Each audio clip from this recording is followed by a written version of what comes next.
Brooklyn, which, yeah, like it's nothing and it doesn't matter, but that's a decent salary that was moved. And the Lakers have a few players in that sort of range with Gabe Vincent and Maxi Kleber and stuff. So I'm still curious about that, but I definitely do feel the same way as you, Earl.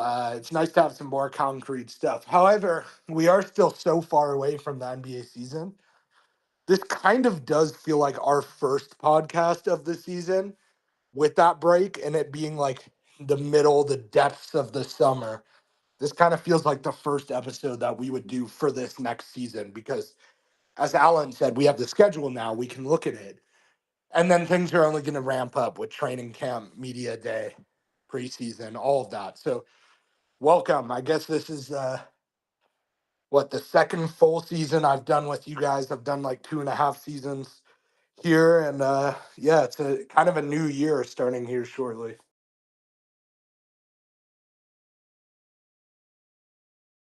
Yes, indeed, a new and exciting year. Let's go into the schedule for this one. The Lakers' first game is against the Golden State Warriors opening night. Was it a 7 o'clock game, late 10 p.m. if you're in the East Coast, and that will be on NBC.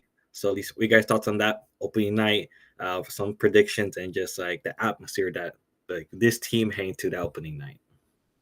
Yeah, man. Opening night, throw something on the grill. Curry and Braun playing just an all-time classic. I think they went safe. Like you can't go wrong ratings wise with LeBron versus Curry. I think it cooked 10 years ago. It's gonna cook opening night, especially with Luka Doncic, sorry, and all of his off-season not moves, all of his off-season training he's done. People are gonna be really excited to see how he looks out there. Yeah, it's a great matchup. Like nobody doesn't. I said that wrong. Everybody wants to see LeBron and Curry. Like that's just a fact. So I'm cool with it. I think it was a really safe bet. And yeah, it's just a fun way to start off the season. Who doesn't want to see that? So I'm locked in for first game. I did make a video about like the whole new way you have to watch basketball. It is definitely interesting, but for the most part, people who have cable, obviously you'll be able to watch the NBC and all those games. Um, Most people, I would assume, probably already have Amazon to some degree. So you have that. So only thing people really have to add on probably is Peacock and League Pass. So that's a little bit of extra bread, but we'll be locked in regardless. There's a way to tie it together though, because NBC is Peacock, like NBC owns Peacock. So I don't know what that process looks like. There'll be games on like one or the other, but it's the same. I don't know. We'll hopefully figure it out. I think staying on that track, just about that NBC point that Allan made, I could tell you guys I heard the other day from a huge sports fan, and now honestly, I've been hearing it from a lot of people online too, that NBC has a chance to save the NBA from a presentation standpoint. And I think I agree with that because of two things. Number one, the NBA, the way it was presented, the way it was broken down before and after games in an intelligent way with a good crew and all that. That feels very much like what I see when I watch the old NBC games that they used to have in the 90s or whatever. The second reason is we all saw the Olympics, which is crazy. It was already a year ago. That was also on NBC with, again, a great crew, great breakdowns, and better presentation.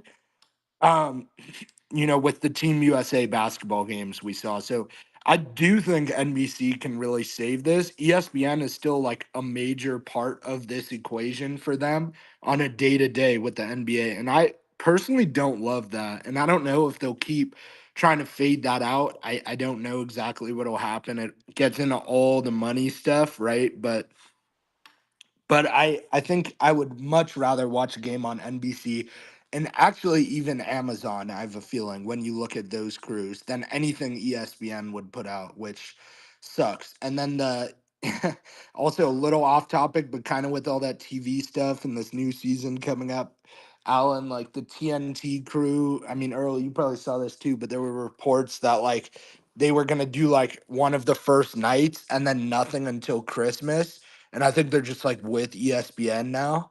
So like Shaq, Kenny, Chuck, whatever, all them, Ernie. And I'm very much okay with that because I don't like what they've been doing at all. I think they've been super disrespectful to the game. The way, probably not just them, probably like the producers behind it out there in Atlanta, what they did. I think they've been disrespectful and negative about the game for a few years now. Obviously was an amazing show at some point and a ton of fun, but I don't need to see that anymore. I'm so good on that. And ESPN, the shows they have going are horrible too, like the Inside the NBA, all that other stuff. So I'm really hoping we see less ESPN as well. I think maybe these new companies stepping in is for the best and it'll make this better. And then the thing about the Warriors Lakers game, obviously super excited, like Earl said. I will add though that I disagree with Earl that it's safe because that, like, obviously that's a word that makes sense for it, but I actually view it more as desperate on the NBA's part because what other option do they have on opening night that could get more views than that right now as it currently stands? I think nothing. I think Lakers, Warriors, LeBron, Steph is their only option that can generate a really positive opening night numbers wise for them right now. And that's kind of sad. And like even a rivalry like Lakers Celtics wouldn't pull those numbers even if Tatum was healthy and he's not. So I don't really understand what else they could have done to beat these numbers. Thrilled as a fan, don't get me wrong. It obviously it'll be awesome for all of us who care. But yeah, the reason I use the word desperate is I don't know what else they could do to beat that kind of opening night. And then of course you have to put the champs on opening night. So, you know, Lakers Thunder isn't as good as Lakers Warriors, but the Thunder are still there. And you know, KD watching them get the rings and everything with the Rockets. I think it's going to be a great season. I don't listen to what people say about the NBA a lot of the time because a lot of people have been saying it sucked. We watched every Lakers game last year and a bunch of other games too. It very much did not suck. I thought it was a great NBA season, including the finals, which was a back and forth series that went 7. Like you're a Halliburton injury away from that being a classic game 7. You saw how it was at the start.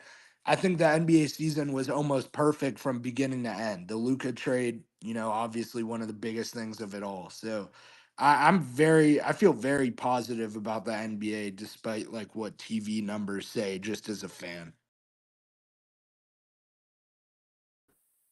I think I'll say I very much agree with both you guys. I think it's kind of desperately from the NBA and also them being safe in that they know the number. We saw like was it like a year ago, or yeah, it was a year ago when ABC did the Lakers versus Warriors on Christmas or something like that, and they had a was it like ESPN ABC post like a day or like a couple hours later that was one of their most viewed games of all time, in like almost like a decade or something. So just like they know the number that the Warriors, Sasha LeBron and Stephen Curry can bring. So it's just like they are not trying to throw the hedges in this one. And also looking at these opening night, this is going to be the third time the Lakers play the Golden State Warriors on opening night. They play them back to back on 2021, 2022, and obviously yeah they're playing them this season. And the Lakers are, fun fact, 1-6 in their last 7 games on opening night. So Yeah, very bad. remember that. But just like while we're on the TV conversation, I did want to say one more thing though, and I think it's relevant before the NBA season starts. Like when you see a lot of these things, Allan just brought up a good point. He was like, it was the highest watched game, Lakers Warriors on Christmas, since like a decade ago or whatever it was. But everyone here who's smart enough to know how the world population works, and that impacts the population of basketball fans. There's more basketball fans now, and obviously way more people in the world. So why would it be lower? Well, we've gone away from TV in general, especially like a cable type of thing like ABC, or a lot of people watch ESPN on their TV. We've gone away from that. So I feel like the numbers don't accurately even reflect ever how many people are actually watching the game, because I know for a fact a ton of my friends who are our age, they watch on StreamEast or another one of these platforms or other ways, or even keep up with it on Twitter, which, yes, that's not the same as watching on TV, but they're very much locked into what's happening with that individual game. So I feel like the numbers don't matter anymore. They do to ESPN. I get that. They do to ABC or NBC.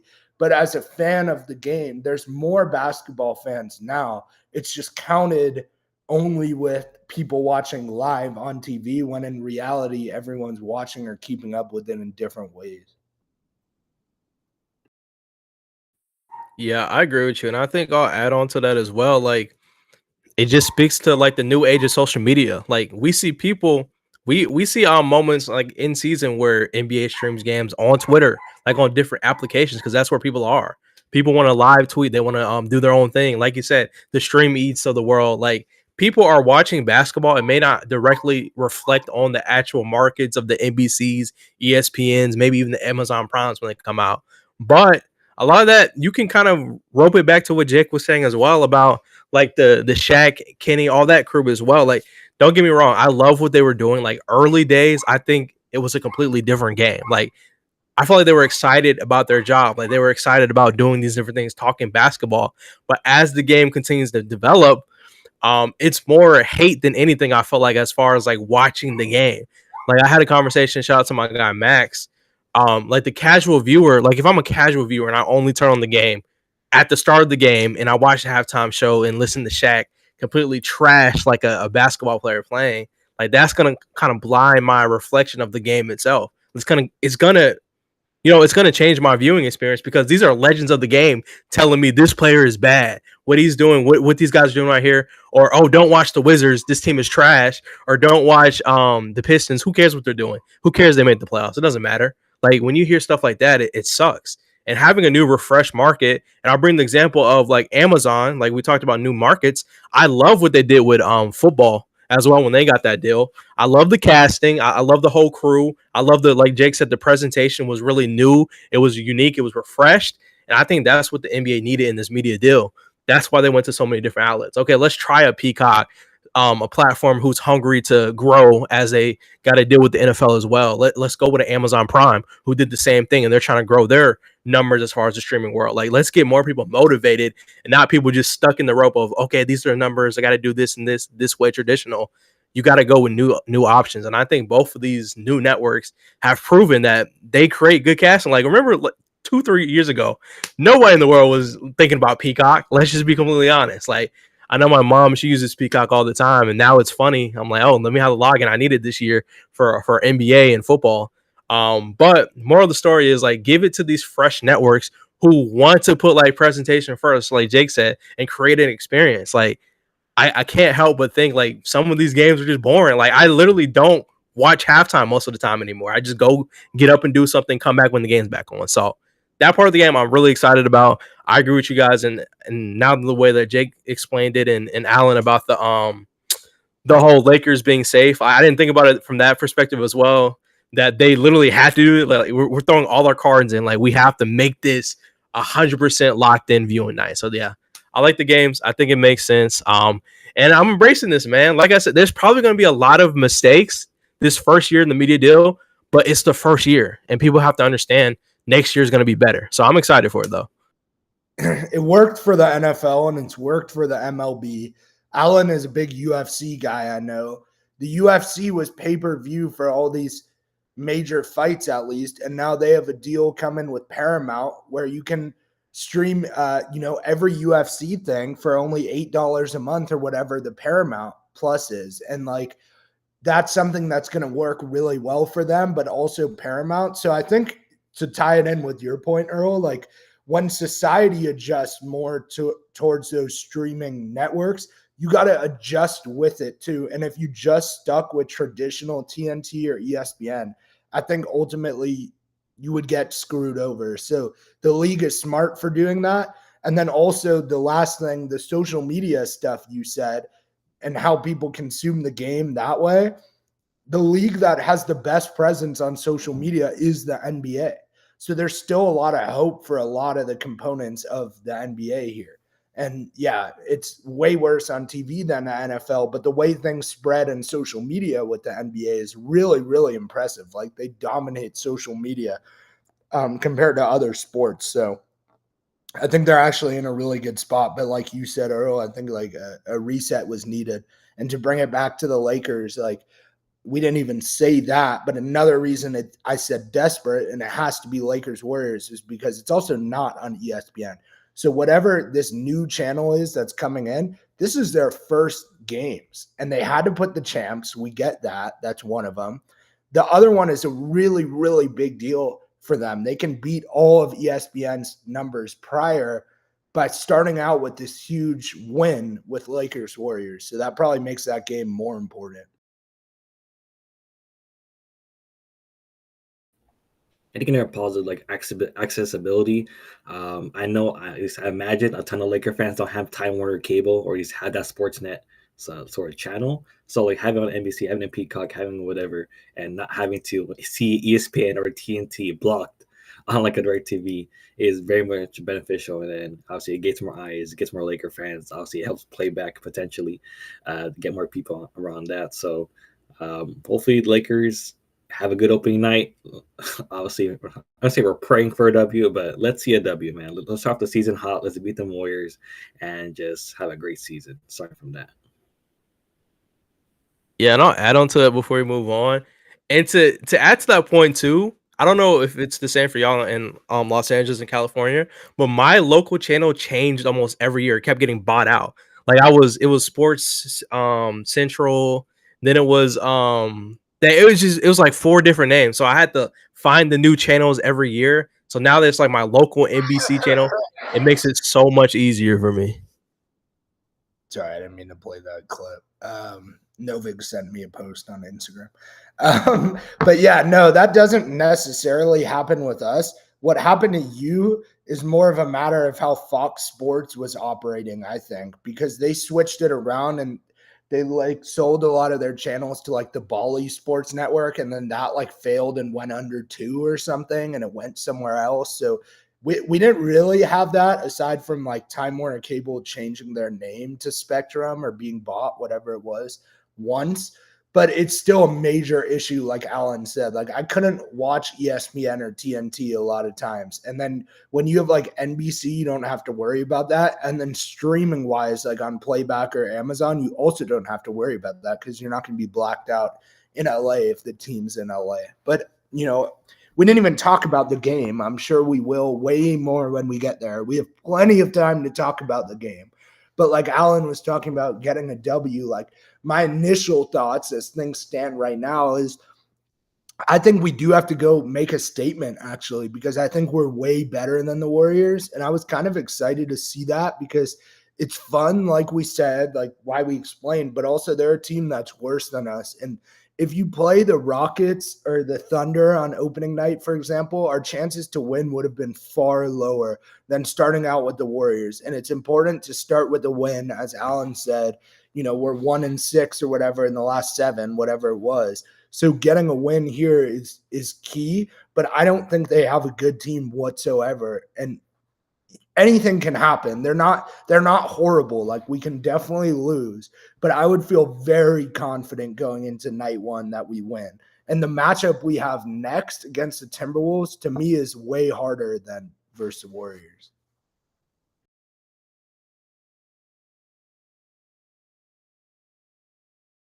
Yeah, speaking around the game, the next 5, it mentions the Warriors, Minnesota, Sacramento, Portland, and of course Minnesota again. There's a potential for 5-0 for that one. Obviously, we can go each by game, but particularly within those 5 games, like what is your viewpoint? Can the Lakers go 4-1? Like obviously we said Lakers got to start with a W, but like along that way, the Lakers have to get those major W's versus the easy teams, Sacramento and Portland, for that one. Well, can you pull up the schedule? Also, Yeah. I know you were before. Thank you.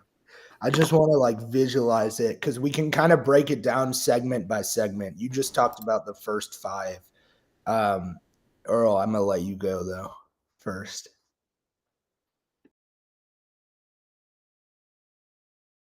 You're muted. Sorry, I was sending a push notification to 645 people.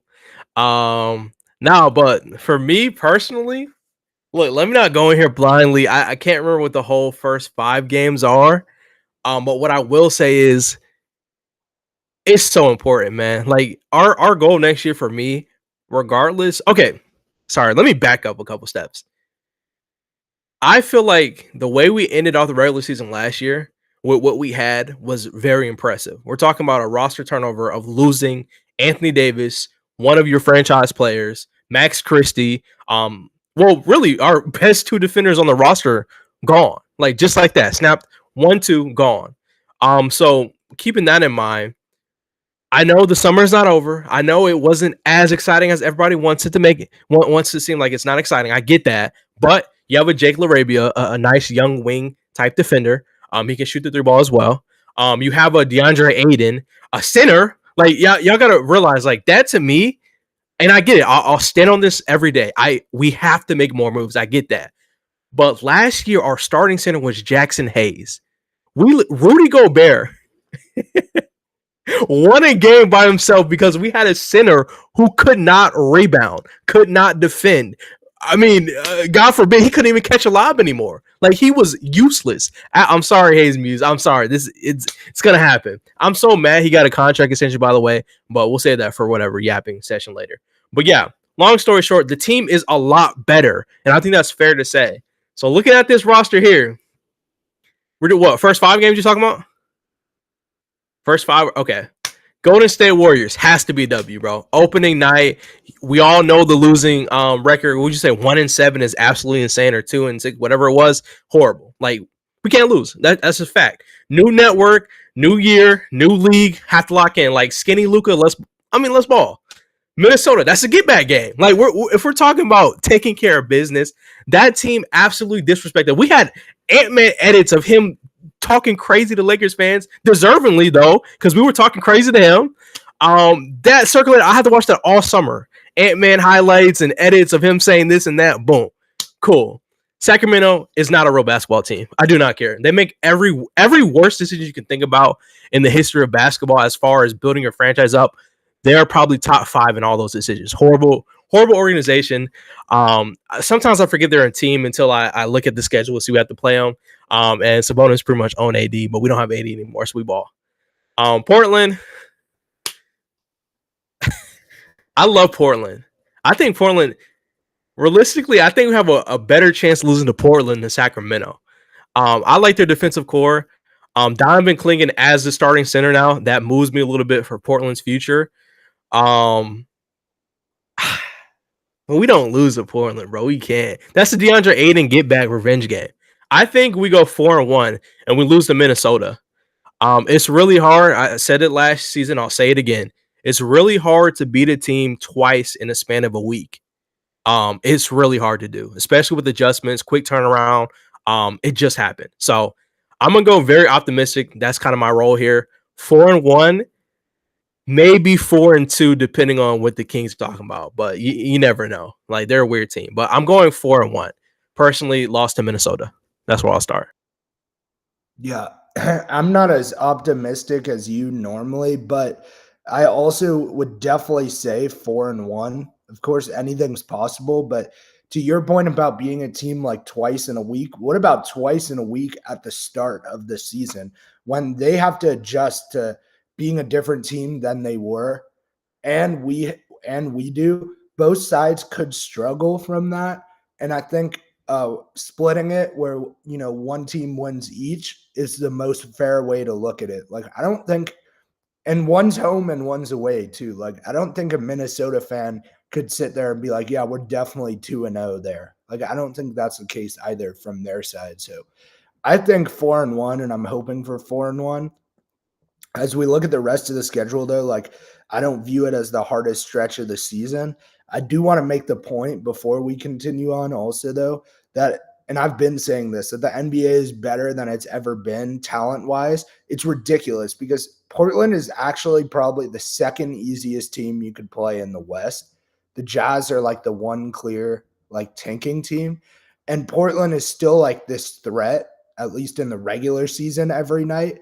And that shows how good the West is, yeah. But I could argue that the East is in a similar position, a little worse, but everyone's still a threat. Like I remember the Lakers losing to Charlotte. Like That's possible. Atlanta's, I see down there, a billion times better than they were. You can always randomly lose to the Heat. We had like a worst loss of the season versus the Heat. So there are teams from like that are bad in the East. Yes, they're not going to do anything in the playoffs. I get that. But the NBA is so good, at least regular season wise. I don't know if there's like a guaranteed win on the schedule. That's not how this works anymore. If there was, I would hope it's like the Nets, the Wizards, the Jazz, that tier.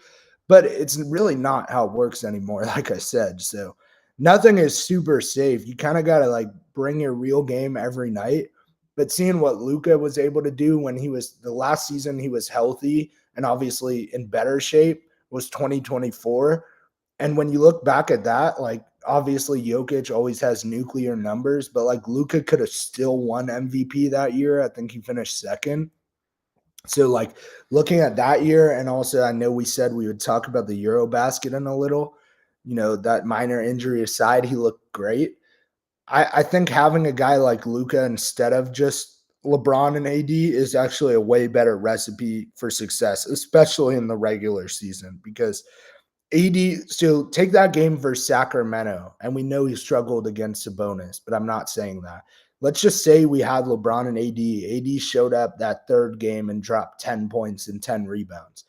Well, you don't have to worry about that anymore because you have a guy who's probably going to have 30, 10, and 10. So that's already making a big difference itself.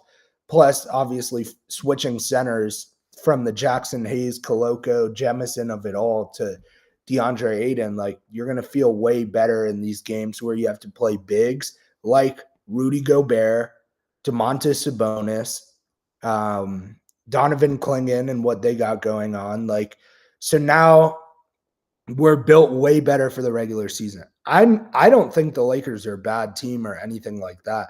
I think we're one of the better teams. When I talk about more moves, though, and I think you guys do too, it's with the sole intent of trying to win a championship. That's where I get confused where they're at. Because if they really want to win, then I don't think they're the Thunder, the Cavs, the Rockets, the Celtics when they were healthy last year, like teams like that. They're not in that. So that's why I talk about more moves. But for regular season and looking at this list, like we're in a pretty good spot. I know later in the season, though, at a few stretches, it becomes a lot more difficult, including I think people are saying the end of the season. I'm sure we'll get to that. Yeah, among these 5 games, I'm looking at also 4-1. I think a best case scenario would be 3-2. Hopefully, in that case, but a player I'm looking at least 2 step up would be DeAndre Ayton. I want to see DeAndre Ayton within those MIP discussions. I want to see Twitter, Lakers chat, or even anything talk about DeAndre Ayton. He's a newfound guy. He's almost one of the best centers in the NBA right now. I want to see those discussions for DeAndre within those 5 games and even 10 games and beyond, because he's going to be the focal point. As Earl mentioned earlier, Rudy Gobert was having a game of his life versus the Lakers. And if DeAndre Ayton can have the slightest of similar 80 games versus Minnesota, I'm trying to see 20-10. I'm trying to see like 2 blocks, maybe 3 blocks per game. I'm trying to see, I don't know, if lowest 15 and maybe like 15 points, 15 rebounds. I'm trying to see DeAndre Ayton be the guy within these conversations for the Lakers in these early games, because obviously Luka and LeBron are going to do their thing. They're average 20 to 25 points per game. Austin Reeves going to bring in their 20 points, but like for the Lakers, for them to win those games, DeAndre Ayton has to be the guy, in my opinion. So it's just for the Lakers, they can start strong, but they can't fully rely on the big 3 of Luka, LeBron, and Austin, from my view standpoint. Yeah, I agree with you. And I think like a lot of success has to do with Aiden. And I think that's fair to say. It almost makes me excited. Like I don't think people understand like from both points of view. Like DeAndre Aiden, obviously, he's a guy who has been verbally disrespected almost his entire career. And I feel like for the most part, a lot of things with his play style and his fit has to do with like I'll say like the right fit and environment. Like we already know Monty Williams and him just didn't get along. Aiden had a play style that he wanted to play. Monty didn't believe that fit the system at all. Then he goes to Portland, not really a place known for its winning culture, especially in the position they're in right now, as far as their roster construction. And he's kind of playing in and out. Like, it's hard to have like, oh, let me go out there and be like a 38 and 15-point guy when you have Jeremy Grant holding the ball and Efrain Simons as well over there. And then, of course, things kind of changed a little bit when Denny got there. I feel like the ball was moving a lot better because Denny is a natural point forward. But it's hard to like have your game showcased in a way that makes sense. Then you move on to Luka Doncic and LeBron James, like two of the greatest playmakers in the game of basketball right now. Like, literally, you could argue top 1 and 2. Well, just top 5. I'll just say top 5. There's a lot of good playmakers. I'll throw Trae Young in the top 5, of course. Hey, only player that increases assists per game every single year since he's a rookie. Just want to throw that out there. Not to glaze Trae Young, but we ball. Yeah, but I think Aiden has a really unique chance to be a most improved candidate. He should win most improved in my book. I agree with you. I want to see this first stretch of him just playing dominant basketball. Because he can. Like, he'll have all the opportunities in the world to do that. There's no center that's like, oh, let me sub out Aiden and put this guy in. And there's no threats on this team for him to lose minutes or lose positioning. So you just gotta stay healthy and we'll be locked in. As far as like Jake said as well, like, you could have the situation with Atlanta on the schedule. But then again, shout out to my boy Dan in the chat, Hawks Motion. He was in person when Luka dropped 72 points on the Hawks. So I think it's fair to say that Luka has a special connection in ATL. So that game should be a fun one to watch, which I am going to go to. I'm confirming it now. Like, it is crazy because usually these games for me are like in December or like January. So it being this early is kind of cool, I guess. We get to see like hopefully like fully healthy Lakers roster. I didn't get to see Austin Reeves play last year because he was hurt, which sucked. And I watched LeBron James. That 3-point miss in person it hurt. But yeah, other than that, I agree with Jake and Allan as well. Like, there's no such thing as a free win. And shout out to my co-host on here as well. Like, when we did games, well, it used to frustrate me when it's like, oh, this is a free win. We shouldn't lose these games. Like, basketball isn't really like that anymore. Like, on any given night, you can lose because every player is somewhat talented. Even when you play a Wizards, even though that's kind of like the floor level exception. Well, now, I mean, you look at this year, they got their young core there. They got some vets in CJ McCollum and Chris Middleton. Who's to say they can't clutch up and win a game versus the Lakers? Like, it's realistic. I think that's what people forget.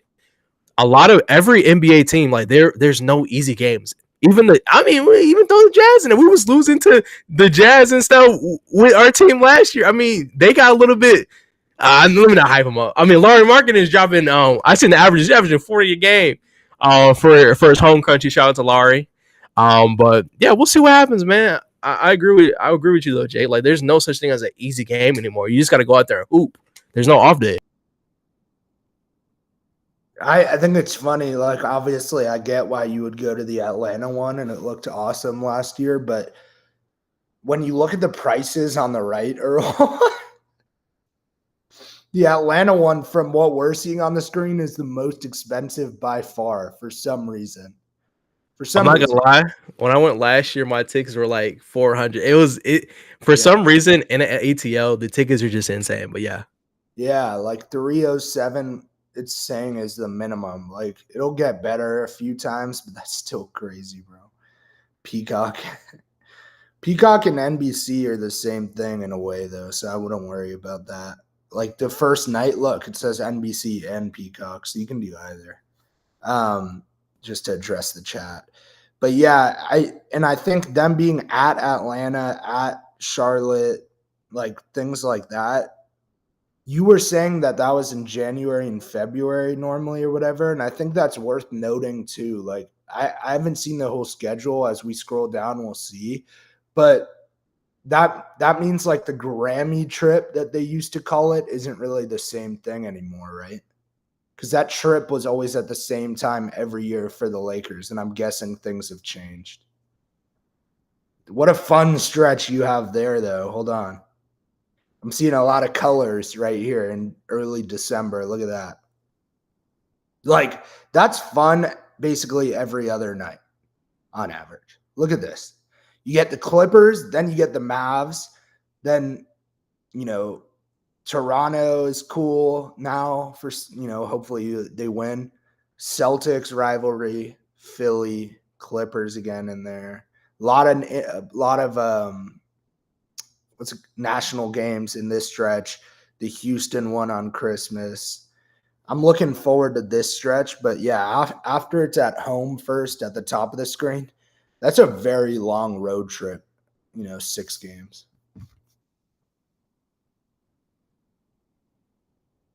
And then as we continue down, what do you guys think about? To note, like, I'm not gonna lie, I gotta retrain my sleep brain when it starts coming back to that time. Yeah, There's only one of those games where it starts at 11. Well, that's actually kind of funny. Like 11 start realistically like 11:30.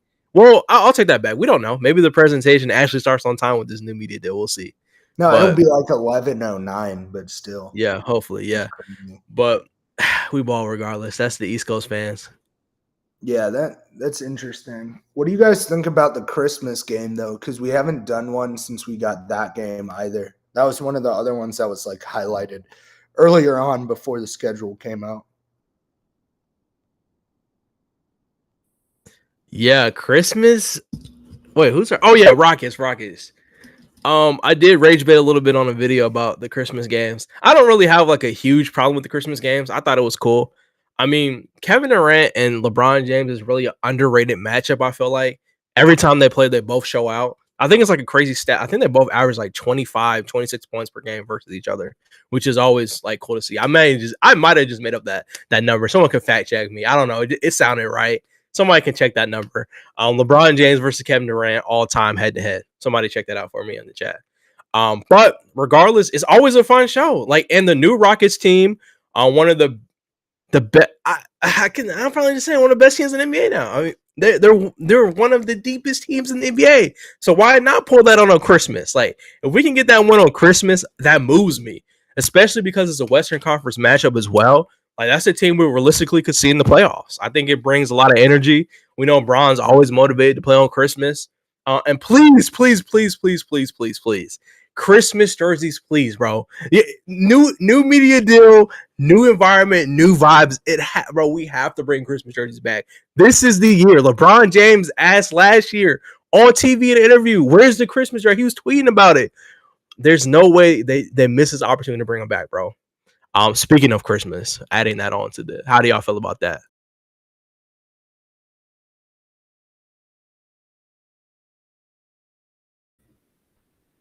It honestly feels like a W still. The Rockets obviously have a new system, new team, great players, DFS. Obviously, Fred VanVleet, KD, Amen Thompson could have a breakout year this year, but the Lakers are still like as a unit are going to be more successful, and this is like obviously injuries and looking how our players are fit for that game is going to be interesting to see. Like heading to that one, like I said, the Lakers on Christmas is a little bit wonky. They are good, but sometimes they have some patterns of inconsistency. But heading to that matchup for this early season, I think that the Lakers will get a W for that one. Should be a good W and a great game. Yeah, I know like the Celtics don't play, which makes sense even with Tatum's injury. I think if he wasn't injured, they should be playing on Christmas regardless. And to be honest, guys, like I'm a little thrown off by this matchup. I think maybe they ran themselves in the corner when they did, like, they knew we're going to do Warriors Lakers opening night, so we're not going to do that Christmas. So that takes out the best possibility probably, which is fine. Like opening night's cool. But what I don't get is like a lot of the stakes feel out the window when you play the Rockets somehow here. Like I think Lakers Clippers can always give you a good matchup too. And maybe the NBA has sort of forgot about that. But I think with the Clippers still being really good, like that makes a lot more sense to go against the Lakers on Christmas. The other thing is like the Lakers always get the primetime slot here, like 5 p.m. or whatever. It's like that's like the main slot, especially on Christmas. So like why are the Rockets in that? Like it's weird, right? I remember Lakers Christmas games being like Clippers, Warriors. I remember the LeBron James Heat, Celtics has been a thing that's happened even recently. Like So seeing a team like the Rockets kind of threw me off a little, but I do get from their standpoint, like there aren't a ton of options. But I can give you a better Christmas game right now with all that in mind. Not just Lakers Clippers, but how about Lakers Nuggets? That's better than this. Or how about Lakers Thunder? Assuming that the Lakers can even keep up with them in a regular season game, they won the championship, like that's better for the league. So I feel like, again, maybe, and you look at the schedule, you look at the TV on the side, who's next to it, not NBC, not Amazon or anything like that. It's still ESPN and ABC. And I still feel like maybe the logic that those companies use under Disney that we were criticizing with other aspects, like could be a part of this too. When you look at the whole slate, it doesn't feel, the whole Christmas slate, I mean, it doesn't feel extremely logical. And I would guess that they have worse numbers than last year. I was pretty optimistic about it last year, especially with Lakers Warriors, but they're going to have worse numbers this year, I think. So I don't really know what they're doing from that standpoint. But of course, like all the other Laker games, and especially on Christmas, like we're going to be tuned in. The LeBron KD thing, sorry, that's the other thing. Obviously, that's why they did it. You run a huge risk because if one of those players doesn't play, imagine how much the numbers would go down and the interest level from all sides, right? If one of them doesn't play, and they have this history of not playing against each other from random circumstances or injuries or whatever in the last few years. So I feel like it's a huge risk. Imagine a scenario where LeBron and KD are both like slightly injured and don't play that week and that day. And then you have Luka versus the Rockets. Why did we do that? Like, how did we end up here? So it's not the best because you shouldn't really be relying on LeBron and KD that much. But if you're gonna, like, this middle part of the season feels like a pretty risky spot to throw out Lakers Rockets when you don't know what's going to happen. Because Luka versus Rockets means nothing to me. Yeah, I feel like this matchup is solely KD versus LeBron. Like I think that's the only selling point with this matchup. Obviously, not really a lot of like history, like you said, between like these two teams that you could get from a Nuggets in the last couple of years, or even just throwing the Clippers in there, who really have a good team this year as well. Like I don't see any problem why they couldn't got a spot as well. Like their roster looks good. So with that in mind, I do agree. It's probably one of the things like, okay, what's our selling point? Let's get this guy versus this guy, or this guy versus this guy. But they're both 40. True, but like it's still Bron and KD though. At the end of the day, like KD put up 26 a game last year. Bron put up like 24. No, I agree with you. I just want to kind of add to that, Earl, and like hear your thoughts too, though. What I think a lot of us expected was Lakers Mavs opening night, which makes a lot of sense. Like that seems like something they would do. So if they go Mavs opening night, they probably go Warriors on Christmas. But we did Warriors on Christmas last year too. So let's say it's Warriors opening night. I gave you guys the examples of the Nuggets, Clippers, and Thunder. I think would be better, slightly better. Lakers Mavericks on Christmas would kill as long as Luka plays. It doesn't matter. No one really cares if AD plays. Let's be honest. Like, and I feel like their thought process is probably like their thought process too. Like, I agree with you. Like, from the average fan, their thought process is like, oh, what if AD doesn't play? Oh, no, Kyrie Irving. Oh, and that's like your two stars, huh? But they chose two guys who could very easily not play. I mean, true, but historically, those two guys have played on Christmas, though. I think that's their thought process. Historically, they haven't played against each other, is my point. Well, true. Well, not each other, but I mean, like, as far as like, okay, primetime matchup, I think just like we said in the about the opening game, they're going with the most safe, or I guess viewership. Well, I guess there is other ways, like you said, you can go Mavericks and stuff like that. But I think their thought process is probably like star versus star.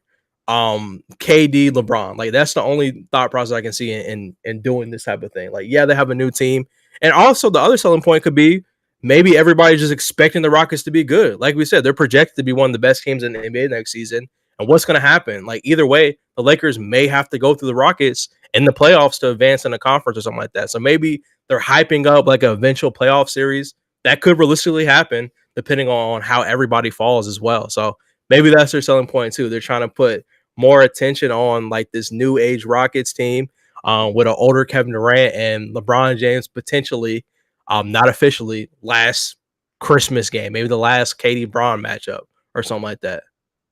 No, I get that. Like, yeah, I totally get what you're saying. But and like my counter to you guys though is like when they highlight the Warriors and they highlight the Rockets in this way, obviously Steph and KD, I do think a very common theme we're seeing with the Lakers schedule, but also with everyone's schedule is they are not fully embracing buying into the new generation. Because where we currently sit right now, Luka is 5 times better than LeBron or whatever it is. It's hard to quantify that. But they're a little bit afraid to lean into, obviously, Cooper Flag, who's a rookie. And they're afraid to lean into Wemby when they make these national schedules, which is bad. Yeah. I don't know if that's because of his injuries.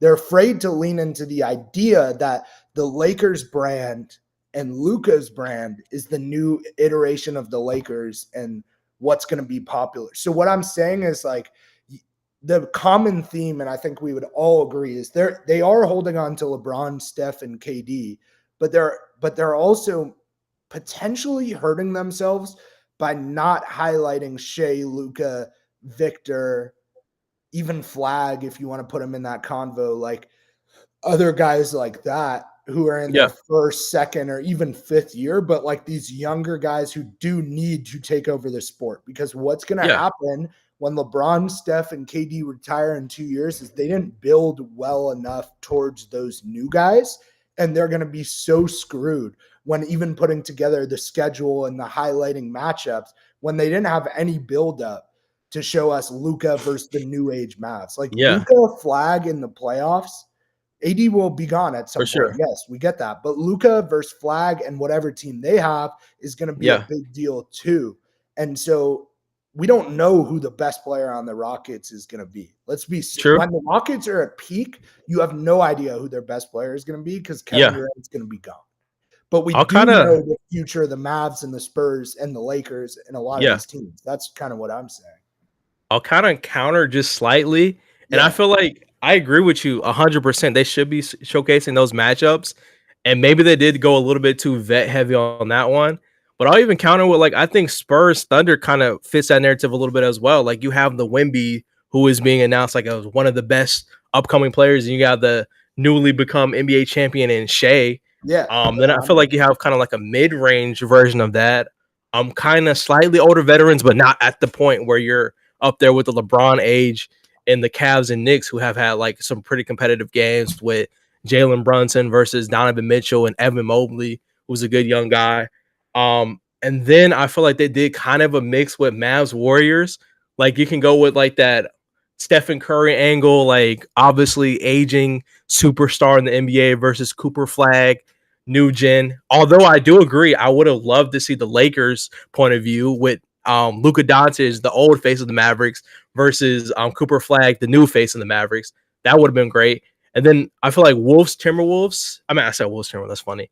Timberwolves Nuggets kind of makes sense just due to the fact of like what they've been going through the last couple of seasons as far as their competitive rivalry, I guess you can say, in their series and just their just regular season games. I feel like it makes sense a little bit. I mean, you have a Jokic versus an Anthony Edwards, which is like a younger-ish star, and then Jokic is a little bit on the older side. Not as old as Bron and them, but still. Like I think they tried to balance it, but is it the best Christmas schedule they could have done? No. I think they went with some safe picks, some ambitious picks in Spurs Thunder as far as like youthful movement, and then some mid-tier like Cavs Knicks type of games as well.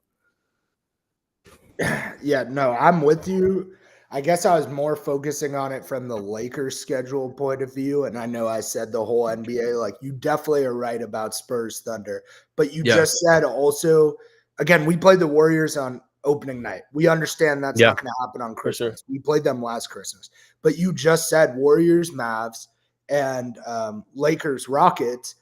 You could have flipped that and had Lakers, Mavs, which is way better. And I could argue that Warriors Rockets is better too because they went to 7 games in the first round. True.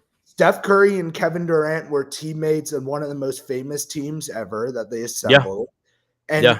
Steph KD still has a lot of pull. You didn't need LeBron for a Steph KD game, but you could Yeah. lean into the Luka aspect of it all by doing Dallas against the Lakers. So I'm kind of disappointed from the Lakers' point of view, because if you Yeah. flip-flop those two teams, you would have already off that had a better slate. The Knicks have to be there, and we get that. But Yeah. the Cavs also have to be there because they were the number 1 seed in the East, and Yep. they probably will be again. Yeah. But so that one I get the Thunder Spurs. It's just like the way it comes together. Like, I don't see the logic of not highlighting a Lakers Mavs game, which they're not. They didn't put it on a key date for all season. So why are you not doing that? I agree with you. Like, and then They didn't even have flag last year. Like, I agree with you. I think I agree 100% what you're saying. My only thought process with them is maybe they're just like, okay, we don't truly want to buy into just the whole Luka versus Mavs, no matter who's out there aspect of things. But I 100%, like, I'll stand on this. If Kyrie Irving was healthy this coming into this season, I think they do it regardless of what happens with AD. Like, easily. Because it's like we still don't know with Kyrie Irving. Like, at the end of the day, they're probably thinking like, okay, Cooper Flag and versus Mav, that's cool, but we can throw that on a regular season day. You know what I mean? Yeah. So I'll stand on that. If Kyrie was healthy, I think this is a whole different conversation. Like you said, that's way better. I agree. Rockets versus Warriors, that's a way better matchup in my opinion. Like, it has more stakes to it. So yeah, I agree with that. We would all watch Rockets Warriors, and we would all watch Lakers Mavs. And I'm saying we as in like all NBA fans though too. Versus what's gonna actually happen is Warriors Mavs could be a disappointing game for them from a viewership perspective. I feel like it's very likely. But yeah, to your point, the Kyrie thing, and then the other best player on the team, they probably don't trust, as we talked about with some of these other guys, to actually be healthy. Like, that's part of it too. Yeah. But yeah, I know we talked about that for a while. Yeah, that was a fun one. Yeah. It's interesting, but like January here feels easier. Let's just say that, looking down the list. Like, this would be the stretch now where we're here where I'm like, this is easier because double mem. Yeah. New Orleans. I don't fear or worry about the Spurs whatsoever when it comes to the Lakers. I'm not saying they don't have a bright future. But the only game that really stood out was at the bottom of it at Denver. Like, yeah, they probably lose that game. Like, it's a hard game. But besides that, it's not much. Like, the Hawks are pretty competitive, but you're not scared of them like you are some of these other teams. And then you finally get, like, you get the at Dallas right there. ABC, of course. You get the New York Knicks. New York Knicks. So that's the trip. I think we were talking about, if you scroll down just a little more, Allan, Washington and New York would be that trip where you probably see at Atlanta other years. What's up, Max? But yeah, now I'm seeing like Cleveland, Washington, New York, Brooklyn. So they did pretty much remove that trip where it would have been more like Hawks, Celtics, add into that mix, like some other teams like that. But that's actually what, probably the longest road trip. I said 6 was long earlier, but I see like Denver, LA, Dallas, Chicago, Cleveland, Washington, New York, Brooklyn. That's at least 8 on the road. Wait, that was not on top of the other one? The other one was 6, but this looks like 8 at least. Come on, man. We got a 60-year-old man on our team, bro. He can't be out of his bed that long. Come on. That's a lot of traveling for Grandpa Bron. Hayes Muse is trying to edit farm in the chat, bro. 6'7"? And then you got like Philly at home. It's like, what is Philly's deal, dude? Like, I don't know what they're gonna do. Can't wait for the Knicks flop season. Oh, sorry, my fault. I forgot Max was in the chat. Another really interesting stretch though is when you do if Philly's good, the fact that it's Philly, Golden State, OKC, Spurs, Dallas, and LA Clippers in a row is really difficult, but also interesting, I think, in early February. That's the trial by fire. Yeah. True. You know what that also is, though? That's clearly like the trade deadline of it all, right? Dude, and that's a back-to-back OKC then Spurs, and then 2 days later you play the Mavericks. Yeah. And then That's there's the All-Star crazy. break. I see the All-Star breaks between the Holy. 12th and 20th. So first game after the All-Star break. Last game is the Mavs. First game after is the Clippers. Scroll down, Allan. Let's see it. So yeah, difficult stretch going into the All-Star break, and then you come out of it versus LA versus Boston will be easy, assuming injuries.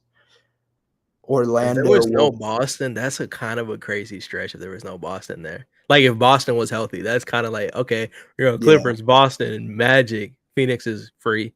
Let me not say that. Sorry. Phoenix is not competitive. If Boston's healthy too, like you're right. That changes that. Yeah, you missed the Hawks tickets, Max. They were like 300 something for the floor. That's how we do it in the A. There's also 357 lowest price for the Golden State Warriors on the 28th. Yeah, bro. Lakers You can only record place you can get. prediction. I'll give you a that's a really good safe question. Lakers record prediction. We'll probably get into it, but the safest way you go with it is you just say like 50 and 32. That's easily the safest way, and I wouldn't be shocked if they're like right along those numbers. To answer your question, Max. 62 and 20. Let's ball. Nah. First hot take of the season. They don't win less than 50 games. Didn't they win 50 games this year? 62 and 20. Yeah, that's very We were a mess this last year. We won 50 games. 48 and 32 is just absolute diabolical. Like, come on, bro. Allan, what's your thoughts on a record prediction, bro? Yeah, the Lakers last year were 50 and 32 with that James roster, and with a more improved roster, we're gonna go. Was it 55 and 17? Okay. Wait, that doesn't add up. Wait. 55 and 27. That makes more sense. 27. Oh. Yeah.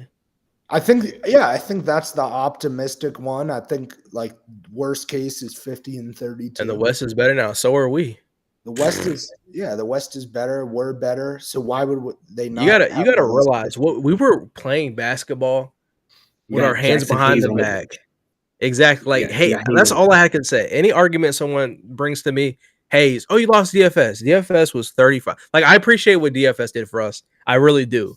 But like, people are acting like we lost DFS and the whole season is done. Like, I get it. Cool. Whatever. We have a center, bro. We had somebody I've ever seen. I'm with you. Exactly. He's a 34-year-old, bro. Like, he's not Braun. Like, let's relax. I've never seen a team acquire DeAndre Ayton, Marcus Smart, Jake LaRavia. I forgot we got Smart. One more person, but I don't know. But acquire those guys for as cheap as we did, and then only lose DFS and get Hayden on. If that was the Mavs in the same position, you would have said they won the offseason. Oh my God, they could. Or let it be the Golden State Warriors. Yeah. What? Oh my, amazing moves. New center. We got a backup best defensive guard. Oh my God. If the Warriors got Aiden, Smart, LaRavia, and lost DFS, people would have them going to the finals on ESPN for no reason. And that's what makes me mad. Like, I think we did great. Farther? I don't think the Warriors did go farther because we lost to the Timberwolves 4-1, and the Warriors lost to the Timberwolves 4-1. They also blew a 3-1 lead to the Rockets and won Game 7 to even get to the second round. So no, they didn't go farther. The Rockets were free eats last year. That's why they did have Curry at first. You can make an injury argument for every team. We also didn't have a center. Yeah, we didn't have a center then, so why doesn't that count? But the Rockets were free eats last year, who they played in the first round. They lost to the Timberwolves by the same series score as us. And then the end of the season. Man, y'all could have been the NBA final. Sorry. My bad. No, he's talking about I'm just messing with Max at this point. He's a fan of his a team that beat the Celtics, who were the best team in the East, plus Tatum got injured. Yep. Then there's no excuse for not winning the finals in their position. I could argue the Thunder are better, but that's your best chance in franchise history since the 71 or 72, 73 to win the finals. So what do? You go lose to the Pacers of all teams. You're never going to have a better opportunity. And when you get to the Eastern Conference Finals next year, which I have the Knicks making, you have to play the Cavs, who have continuously got better, which is way harder than playing the Pacers. So I don't know. I'm not gonna lie that much, but what do the Knicks do when you lose to the Pacers? I asked the Knicks fan that the other day in person. If y'all never make it back, which is crazy to say, in the Brunson era, if y'all never make it back, I would literally mark this up as like the same anomaly, the Hawks anomaly. Like we talk about missing windows, like that was probably realistically, I don't want to be negative, that was probably one of their only windows to get to a finals run in the next 15 years. Like just to be very dramatic. Yeah, obviously they beat the Celtics, who are the best team in the NBA. But easy run, like boom. That's the thing, Max. Is like obviously the Pacers were good, so it's not really disrespect. It's more like you already beat the Celtics, who are way better than the Pacers, and this year you have to play the Cavs, who should be way better than the Pacers, obviously this year. So what do you do when you play a team that's not even in that range, that conversation, and lose? Like, how do you fix that? You can't just be like, Jordan Clarkson and Gershon Yabusele and Mike Brown were saved. It makes me so sad thinking about Tyrese Halliburton. I know we're all over the place, though, but dang, bro, like I will talk about that story for all the time. Like Tyrese Halliburton was going to have a 50-point game, bro. Like the way he was moving out there, first few threes, like he hadn't been making them all series, yelling in the fans' face, bro. Like we were robbed of an all-time great finals, bro. Like I do not care. And what Miles Turner did to the Pacers was absolutely criminal, bro. He could have stepped up and gave him 15 points. He could have had like a finals game of all time. No, he wants to sit there and just have the worst performance ever and then force a trade to Milwaukee on one of the worst contracts I've ever seen in my life for them. He really went out sad. I'm sorry, bro. Whatever. But Tyrese Halliburton, you were the people. We talking about people's champ. Literally, you had the whole world on your side. That was a fun playoffs. And for a playoffs that everybody wrote off, this playoffs can be horrible. That was one of the best playoffs I've personally watched in my lifetime, and I'll stand on that. Like, it was really entertaining. This is my favorite finals, Earl, since 20. Well, we won in 2020, but it was different. But I would say like 2019. Yeah, and I'll say like team bias aside, that was probably one of my favorite finals not involving my team. Top 3. For sure. Not involving my team. I agree with that. So the end of the season here, Rockets twice in a row and on the road both times. That's something that NBA added a few years ago. I don't know why. Twice in a row too. Gosh, that happened last year too with a few of these, like the Thunder. I remember, but it's a harder stretch to end the year. I think when you look at after Brooklyn, Washington. Then you have Cleveland, OKC, Dallas, OKC, Golden State. I'll let Golden State be in that tier. But I feel like the last two, if you're competing for something, there should be no excuse. With where the West is at, the Suns are probably the third worst team. So you play the Suns and the Jazz to end it. So, like, if you needed wins there, you're going to win there. I don't know how y'all feel about this take, but I literally hope we have the type of season where the last 5 games don't matter to us. I just want that type of season again. Like the last 5 to 3 games just don't matter. Like we can rest guys, we can get ready for the playoffs because can I counter that? Go ahead. I agree with you. I definitely want that. But I think when people say the West gets better, I think what you're talking about is out the window. I do. Because even if we have 50 to 55 wins, as we mentioned, you are going to be fighting for something, whether it's the difference of the 2 seed and the 4 seed or the 4 seed and the 8 seed, like a lot of teams this year, like the Warriors. I think that time is done.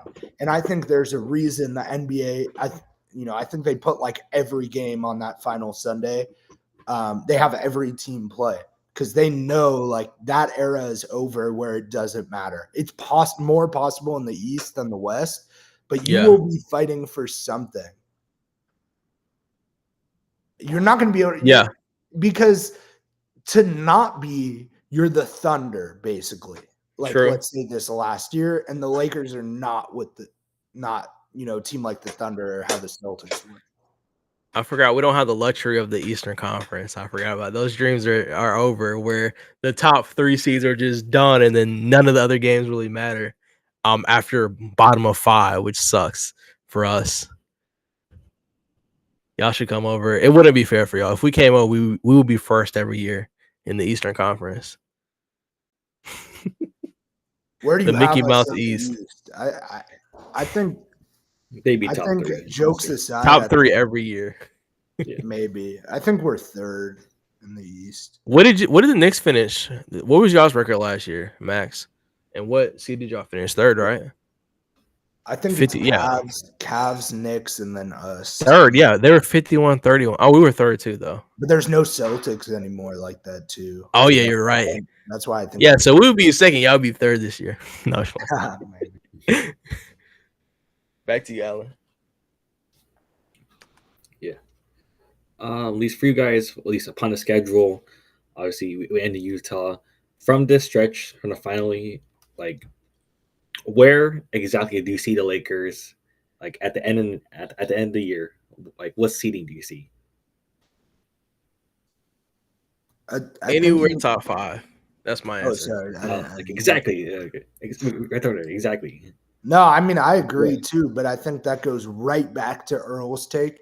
You're not going to know where we're going to be until the last game, or like best case scenario, like 3 games before it ends.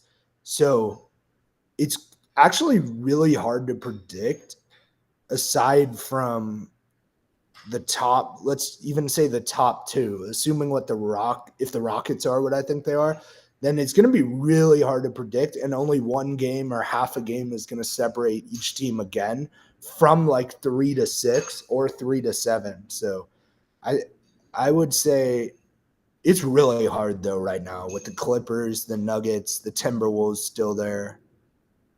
Did I forget someone? I would say like 5th or 6th, but I think, the Mavs are going to be worse than the Lakers. They're not going to be better. They're already not healthy. Throwing Rockets on the low. Max, you already know they're not healthy because their only point guard who's good is injured for most of the year, and then they have D'Lo. I would say the Lakers are like 5th, but what it's probably going to be is we're going to be trying to get to like 4th to have home court in the 4-5 matchup. That's a big ask. You're asking 80 to average 45, 15, and 12 for the whole season.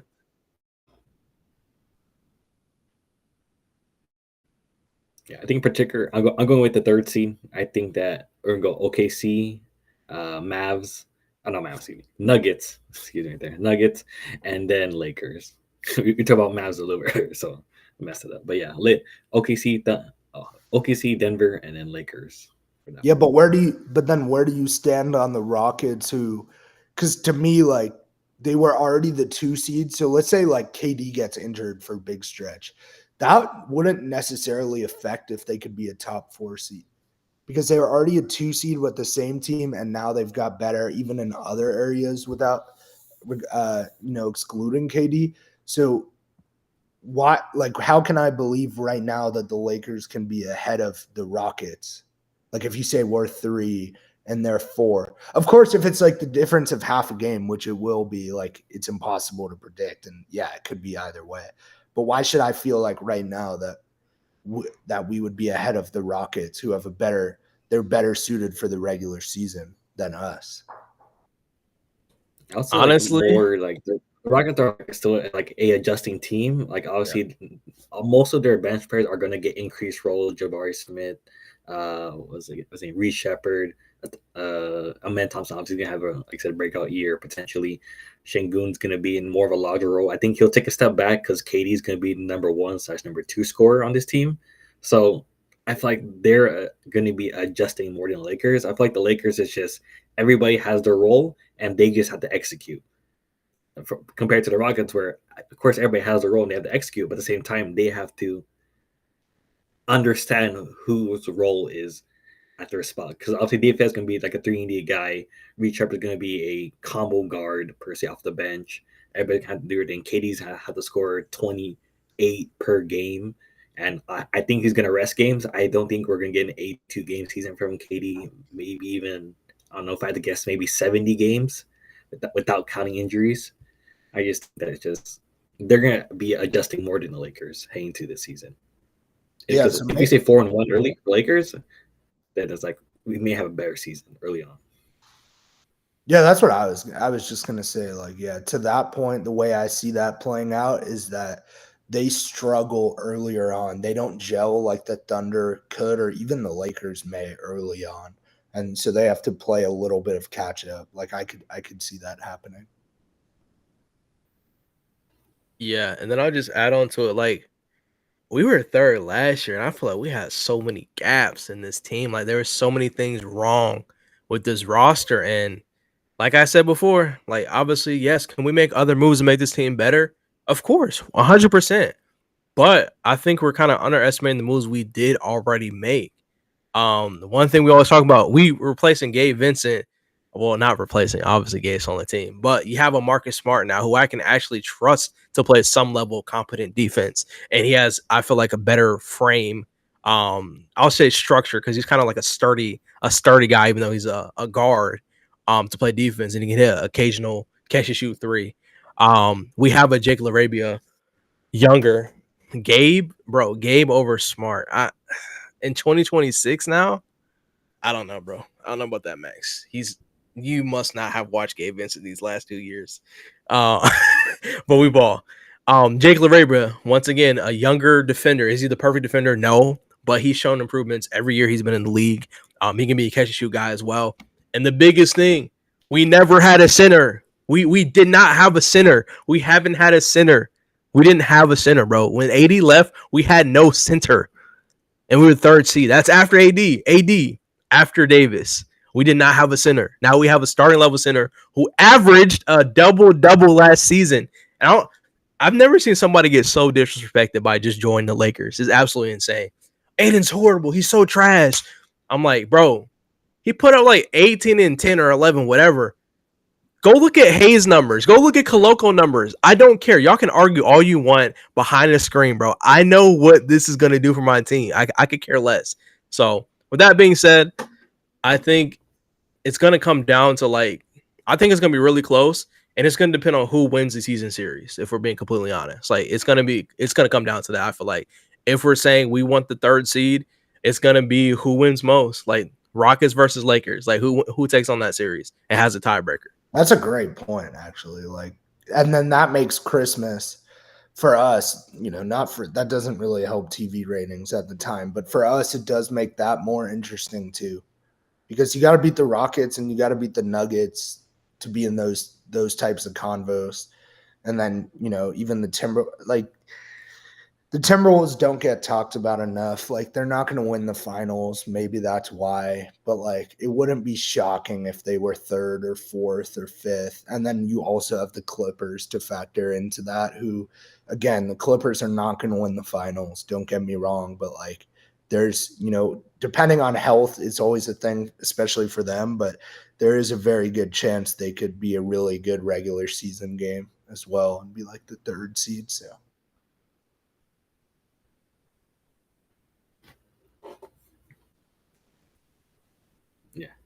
Obviously, this is a long pod, so I think we'll quickly summarize the whole Luka thing. Of course, Luka got a contract extension worth millions of dollars. We can go to numbers, but I'll lightly skip that. And there's going to be an issue now. Luka Doncic is playing for the Eurobasket. He did suffer an injury. The question I want to ask for that one is that, do you see the Lakers getting involved? I know Luka did miss, Slovenia's second exhibition game. So he did play that Belgian game. He missed the second game, and then he did play versus Latvia. I believe also their Eurobasket starts in August 28th, so that's like 11 days or something, 25th, 28th.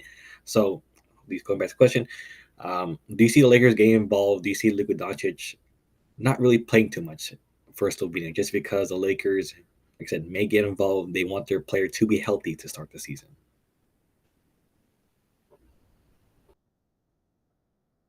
Oh, no, I don't know. It's an interesting debate because you're not going to tell your franchise guy who is an international star, which we don't have a lot of experience with, right? To do something or not do something for their home country, and I think maybe that's what's confusing people is like they're way more likely to tell AD or Austin Reeves don't play in the FIBA World Cup for USA than saying that to someone who like their country means everything and it's a very different experience and he's been with that team every year. It looked minor and it's also the type of injury where it's not like that would accelerate and become something worse. But I do think maybe the biggest thing with it, Allan, is it reminds people that like when you're playing like really high level basketball like that, there's always a chance of injuries. And we acted like that wasn't a possibility, but it is with any of these guys playing in the Euro basket and things like that. So I don't even think I would shut him down or anything. Yeah, it makes Luka better. I agree with that. Like at this point in time after the trade too, like he could use a little more confidence with where he's at right now. Like I'm the best in the world. He needs to think he's the best in the world. He's not. He's after Jokic, but then it becomes a conversation. But even if you're all the way up there, like you need to think you're the best in the world and have that confidence. Yeah, I agree with Max again there. Like he could get hurt in LA, but there's a risk anytime you do any like really strenuous physical activity. So I think you just let it ride out and life happens and injuries happen and all that, but you should feel good about what you do see from him because in that tournament, like as you guys saw, especially that second game, again, he looks to me really clearly the second best player in the world. There's plenty of things he does that Shea cannot do. And I don't think Shea's defense makes up for that because he's better at defense. And then there's plenty of things Giannis can't do that Luka can do, obviously. And again, I don't think the defense makes up for that. So I think he's the second best player in the world. But to prove that, you can't just play good in Eurobasket. You got to actually be the second best player in the NBA next year and be up there for MVP or win it like Shea did this year. So you don't know exactly what's going to happen, but he does look great though. Like let's focus on that. Like he was dominating, especially that second game.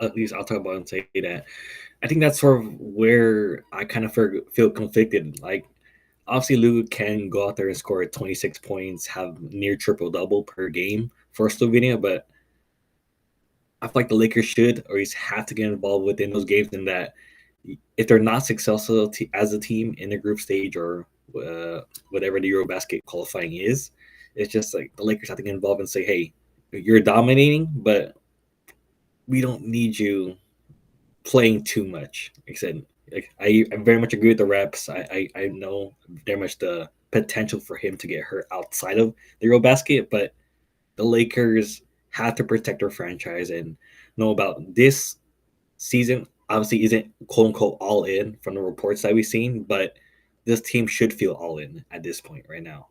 Having DeAndre, Gay, Marcus Smart, Laravia. Obviously, Austin Reeves could have a big year, considering he's going to be a contract year as well, potentially within the next 2 years or so. LeBron James is maybe in his last year as the Lakers. So, as a unit, as a team, you have to make sure your team is healthy and make sure your assets are worthwhile heading to this season, I would say. Yeah, I guess to jump off that too, I also agree with you. Like, and we'll get into hot takes later and closer to the season when there's stuff to talk about. But I think like looking at the bigger picture right now, I think it will be LeBron's last year as a Laker. But my other thing is, I think Austin Reeves gets traded at the trade deadline. That's one of my like really hot takes, I guess, based on where it currently stands. But you mentioned the contract year thing.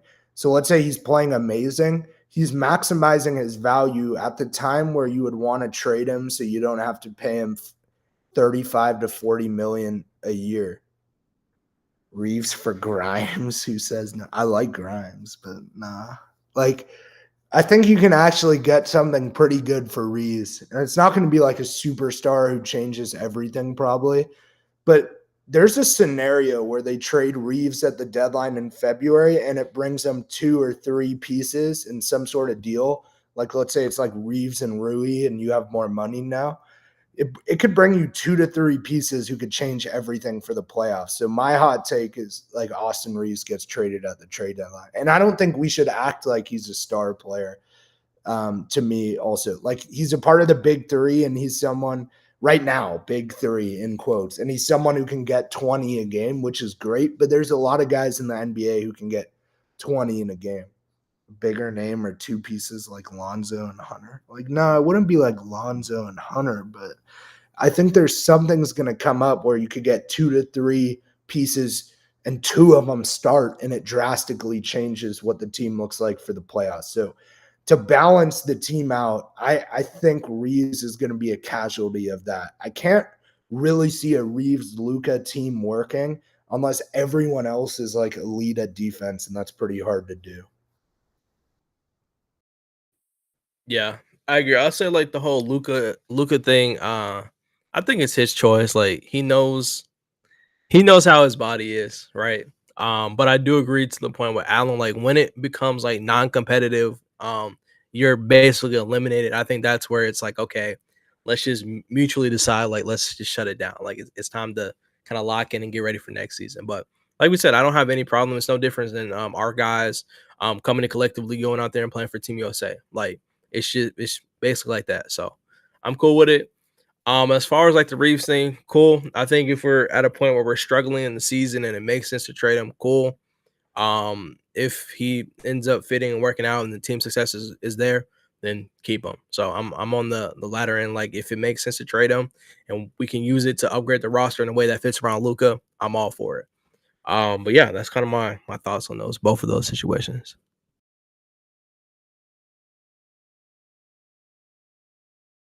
Max asks, you want Clarkson? No. No Jordan Clarkson for us. We're not looking for picks. We're not looking for a 1-to-1 swap with a veteran. There's a lot of things we're not looking for. And I'm not saying Reeves gets you Giannis. I definitely am not. But he can get you people who change the balance of the roster, which is important. And I don't think you can afford to pay someone like Reeves $35 million in the current NBA. I don't. Even if that was somehow his value, which I don't think it should be. Like weirdly, and you can't do Max, like you can't do anything close to that with what Draymond's making. Like keep in mind, Reeves makes like nothing. So even if Kuminga gets a little, but weirdly like that sort of thing in terms of what it could maybe do for us in the playoffs to raise the floor. I think there's a lot better you can do to that, but I think the idea is there. He got his no Reeves, he denied his extension. That's kind of why we're talking about it. Like he would be a free agent next summer. But yeah, those are pretty much all my thoughts for this week. I'm glad we had a ton to talk about. Yep. Yeah, these last one. Yeah, you guys, what do you thought about the whole Tyler Hero situation? Like, do you think Reeves is on par with Tyler, or who's better? Nah, man, I think Tyler's way better. I think they're just both white people. Like it's almost as simple as that they're both white, but I guess you could argue they're both kind of guys who could play point guard or shooting guard. Also, like Reeves is actually nowhere as good of a shooter as Tyler Hero, even though probably people assume he is, also because of what he looks like. Hero's way better. And even with Hero, like let's say the Lakers had Hero, why would I want to give Hero 35 or 40 million to be another guy who doesn't play defense? So like either way, I don't think the contract's worth it for any team. But if a younger rebuilding team that has money, even like the Jazz wants to give Reeves 35 million or something, like fine. But I don't believe we should be doing it. And yeah, your question about Hero, like Hero's way better than Reeves right now. Yeah, I feel like okay, look. Okay, I'll say this. I think Tyler Hero is the better player for sure. But it's not as far away as what people are making it out to seem. Like on a team where Tyler Hero is the guy, like right, first option, second option, however you want to put it, first, second, share with Bam Adebayo, right? Strictly looking at stats. Obviously, stats aren't everything. You have to do the eye test as well. That's why I said Hero is a better player. So I'm starting with that. Hero on the season, 23.9 points per game, 5 rebounds, 5.5 assists. Shooting 47.5% from 3, and that is on how many attempts a game? 8.7 attempts a game. Move on to Austin Reeves. 20 points per game, 4.5 rebounds, 5.8 assists, shooting 37.7% from 3. And that is on 7.3 attempts. So like slightly less attempts. Like that's why I said like it's not as far away as what people make it seem, but I still believe yes, Tyler Hero is the better player. As far as money situation, like Jake said, there's a certain threshold I'm gonna pay for a guy who just doesn't play defense, right? And that's just for like the 1% plus of the world, like the Lukas, the Jokic's of the world. Like they don't play defense, but they impact the game in so many other ways that you have to compensate them for that, right? I think both of those guys are in a tier of maybe like the best players in the NBA who just don't play defense. I mean, maybe that's the best. That's the kind of tier I'm thinking about. But yeah, that's my thought process. It's still expensive for both of them. Yeah, and then we'll let it close it out. Let's do our final predictions for the Lakers regular season record. Where do you see the Lakers finishing for the 2025-2026 regular season? Yeah, the first thing I said was 50-32, but thinking, that was safe, but thinking about last year too, I'm gonna say for now, 52-30. So kind of flip it around. Oh, and I said the 5th seed. I'll be super optimistic and say the 4th seed. 62-20. It is the year of the Dawn. It is the year of the Luka. It is the year of the King James. It is the year of the championship. So I'm going super optimistic. I miss these shows, man. I gotta get my super hot takes. It's no time to be safe, bro. It's the off season. So I'm going 62-20, way too early overreaction prediction. I think the moves we made will very much put us over the top, and people are underestimating the roster capability of the Los Angeles Lakers with a little bit more defense, with a lot more big, some more youth mixed in there as well, some veteran leadership. We're not even talking about the impact Marcus Smart is going to have on Bronny James' career as far as a defender and a young guard in that position. That's his new mentor, so we're locked in. Way better than Gabe Vincent. Gabe Vincent can't teach Bronny anything right now. I'm sorry, the last 2 seasons, he's been cut off from my respect tier of NBA veterans. I'm sorry. We got a new vet in town. Trade him. Also, I've seen those stupid reports about not trading them. Trade them. They're not good. Why are we holding on to role players like they're star players? Like, let's relax. But yeah, 62-20. Delusional Earl is back. Let's lock in. And we'll close it out with 54-28. I originally said 55-27, but 54-28 seems like the ideal Lakers scenario. And I'm still sticking with the 3rd seed. We're finishing 3rd seed in the Western Conference. The Lakers will be a great team, great season, and everything going on. So, as always, thank you all for joining us. Shout out to Max, Hayes Muse, everybody else in the chat.